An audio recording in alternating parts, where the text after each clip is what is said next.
This article is a clear example of an informational terrorist act. It is structured according to a special manipulative scheme, so as to instill the desired narratives in the minds of those who read or hear it. In the article, the protoieros first tells believers that Orthodox Christians are peacemakers and always stand for equality and peace among nations and opinions. However, he then abruptly says the opposite. He claims that Russian Orthodoxy is chosen by God, and believers must defend it to death. Finally, he asserts that it is the only true church, and that interfaith dialogue and any negotiations with representatives of other faiths are meaningless because they merely prolong the convulsions of other denominations. Please note that he uses the word convulsions, and earlier also the word agony, implying that other denominations will perish anyway. This method of presenting information is a special manipulative technique used by anti-cultists to impose their desired narratives on society. How does it work? When a person hears statements that contradict and exclude each other, that causes a disruption in his consciousness. At the moment of disruption, the main message is communicated, which penetrates directly into the person's subconsciousness. This information becomes a command that the listener will remember and follow as a guide for action.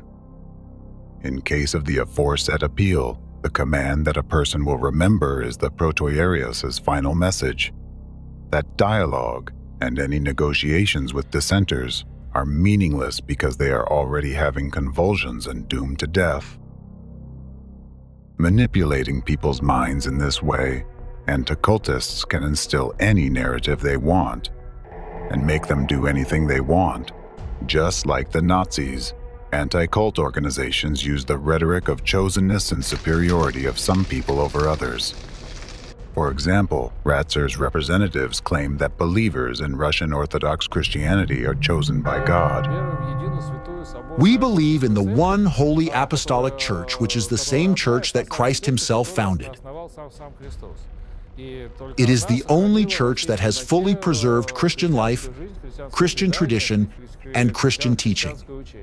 And there is only one way to unite: if all the rest join orthodoxy. We have to remember that cults are always fake. Cults are always a sham. They falsify the original. They alter the original. But the thing is that if there is a fake, hence there must be an original.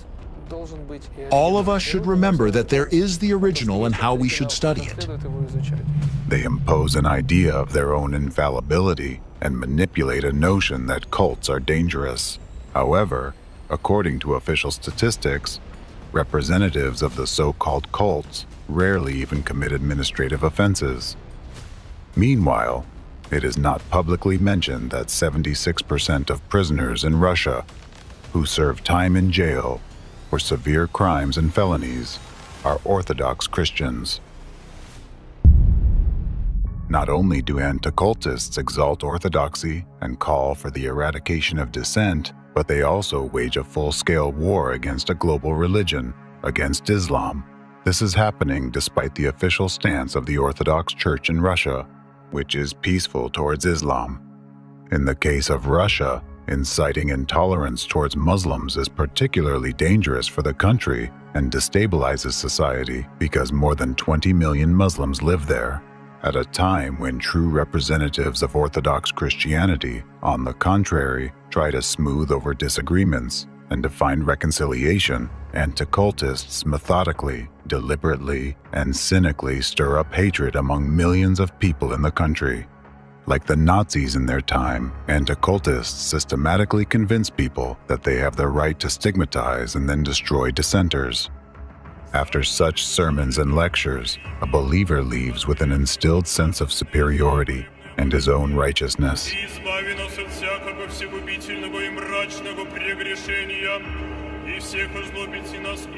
This creates a perfect foundation for the terrible offenses people later commit under the influence of anti-cultists. As a result of such informational terrorist acts, hatred is cultivated in the minds of millions.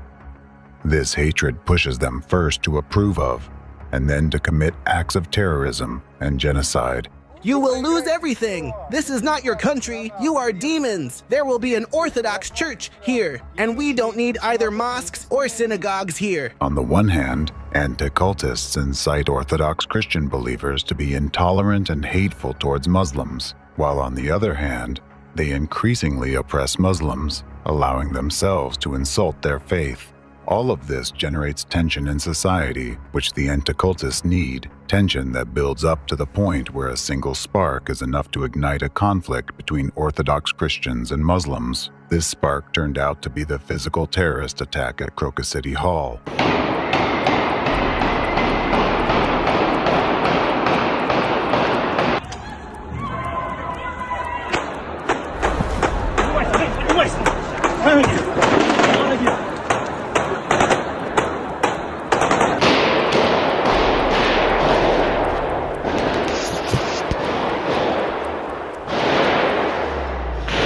Мы находимся на концерте в Крокус-Сити. Здесь происходит какая-то стрельба, куча народу бежит, все орут, кто-то стреляет здесь.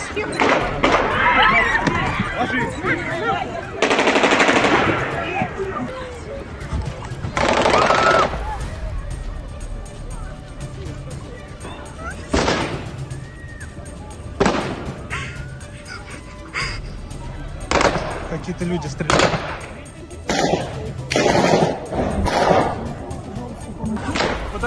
Подожгли зал. Зал горит. Подожгли нас. Нас подожгли. Нет, там тупик. Там тупик. Там тупик. Вниз.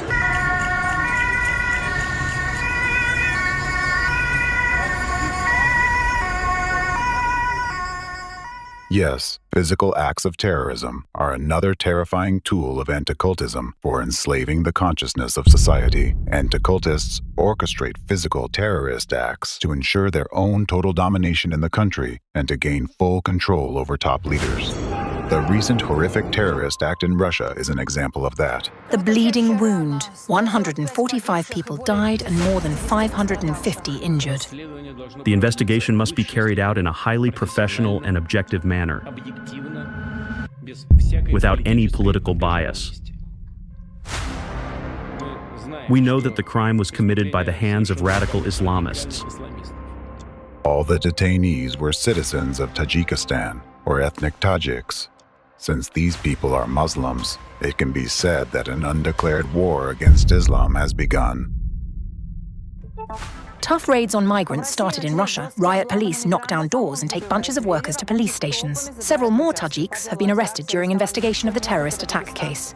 There is always someone who benefits from acts of terrorism of such a scale, and the sole beneficiary of this particular attack is anti-cult organizations, specifically the anti-cultism which used this act of terror to achieve the three of its own crucial objectives. Objective number 1, strengthening the position of orthodoxy as the titular religion. With the terrorist attack on March 22, 2024, anti-cult organizations literally brought Islam to its knees, significantly weakening a religious competitor on their territory. This way, they have further strengthened the dominant position of Orthodox Christianity in the country and divided society to the utmost. Obviously, this attack was aimed against Muslims. Immediately after the act of terrorism, thousands of migrants belonging to this religion, not just citizens of Tajikistan, were expelled from Russia. What do anti-cult organizations get from that? They have instantly and for long got rid of dozens of thousands of freedom-loving people who at any moment could demand compliance with their rights, thereby threatening anti-cultist total power. They have expelled a huge number of migrants who worked in Russia and benefited its economy. As for the Muslims who stay in Russia, they have experienced and keep experiencing inhumane treatment. Human rights advocates from various organizations report widespread violations of law and abuses of power by law enforcement agencies. Tong Jahoni organization reports that during the first 2 weeks after the terrorist attack, over 8,500 migrants sought legal assistance. They complained about being unfairly fired from their jobs, about biased inspections and even attacks. Lawyers say that people report being subjected to torture. They are kept outside in cold weather, not let into buildings, and go without food for days. They are only allowed to drink water from a tap in the bathroom, which they can access once a day. Human rights defender Valentina Chupik, who specializes in migrant issues, shared the following. Right now, I'm in touch with the guys, citizens of Uzbekistan, who worked in Balashika. They worked legally. Rosgvardia and police officers burst into their dormitory, beat them all, put them on the floor, and then took them to the police station. 78 people were detained. People were robbed of all their money and forced to make transfers to a bank card. But the saddest thing in this story is that in the dormitory, they were beaten with a metal reinforcement rod. One of them had his eye knocked out. They just tore it out of the socket, while the other guy had one arm broken in 3 places with that metal rod. We receive dozens of such messages every day. Courts behave absolutely disgracefully. They just deport everyone. Most often, they deport people without any hearings. It was amazing when on Sunday, in the Meshchansky District Court of Moscow City, about 280 people were brought to the courtyard. After several hours of them standing in the courtyard in the cold, without food, water, and toilet, a female judge appeared in the window and said through the window, "In the name of the Russian Federation, everyone is deported," and she closed the window. That's it. It has also been reported that citizens of Tajikistan disappeared after their detention. Specifically, a resident of the Voz district told Radio Ozodi that on the afternoon of March 23rd, Moscow police detained his 2 brothers and his son, and there has been no information about their fate since then. They were involved in apartment repairs. My son was the only breadwinner for the family. We only know that they were detained along with several other Tajiks. We don't know where they were taken or what happened to them. There are statements by Russian officials and the so-called law enforcement agencies that incite migrantophobia. For example, a former Russian presidential candidate calls for deportation of migrants for any offenses. A lot of human rights activists claim that xenophobia has long been imposed by the state, which has ultimately caused aggression against Muslims from ordinary citizens. People appeal to the authorities with demands to deport all Tajiks. They consider our country to be a place from where they can pump out money, so to say. Their attitude towards us is of the same nature. They don't like us. They don't want to live here and improve anything. So why would we need this? You see, if a man has worms in his intestines, which simply keep draining vital energy out of him, he never tolerates that. Does he think, okay, let them live? Let's feed them? No. In this case, we need to take some concrete measures. Citizens with Eastern appearances are beaten, denied housing, and nationalistic marks with an inscription, "Tajik means terror," are drawn on their homes.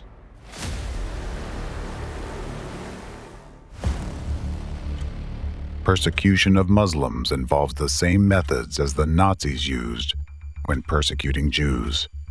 Markings on houses, dismissals, employment bans, fabricated accusations, physical violence, deportation, and disappearance of people. All of this represent the methods of one of the stages of genocide. Now get the fuck out of here! Russia is for Russians, Moscow is for Muscovites, Africa is for Negroes, and dump is for those who are from Caucasus. Yet, the only crime of persecuted Muslims is that representatives of anti-cultism decided to involve Islam in this terrorist attack. As for ordinary citizens, anti-cultists conducted numerous informational terrorist acts in advance in order to generate such a reaction towards Muslims. It's not difficult to trace xenophobic statements about Islam by officials of public authorities, as well as sermons against Muslims by Ratzer's representatives.